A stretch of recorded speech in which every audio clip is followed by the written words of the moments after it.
ગઈકાલે તિબેટ, નેપાળ, બાંગ્લાદેશ અને ભારતમાં ભૂકંપના જોરદાર આંચકા અનુભવાયા હતા. આ ભૂકંપનું કેન્દ્ર તિબેટ અને નેપાળ હતું. આ ભૂકંપને કારણે તિબેટમાં સૌથી વધુ તબાહી થઈ છે. મળતી માહિતી અનુસાર 6.8ની તીવ્રતાના ભૂકંપમાં 126 લોકોના મોત થયા, જ્યારે 188 લોકો ઘાયલ થયા. આ તબાહીની જે તસવીરો સામે આવી છે તે ભયાનક છે.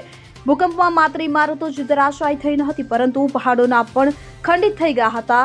જણાવવામાં આવી રહ્યું છે કે તિબેટના સિગાઝે શહેરની ડિંગરે કાઉન્ટીમાં ભૂકંપના આંચકા અનુભવાયા, જેમાં સવારે 7 વાગ્યાની આસપાસ 1 કલાકની અંદર ઓછામાં ઓછા 6 જોરદાર ભૂકંપ નોંધાતા. ઉલ્લેખનીય છે કે 2015માં નેપાળમાં આવેલા 8.1ની તીવ્રતાના ભૂકંપમાં પણ 70 ગણું નુકસાન થયું હતું, કે જેના કારણે સિંગસ્તે ક્ષેત્રમાં 18 લોકો માર્યા ગયા હતા, જ્યારે 55 ઘાયલ થયા હતા.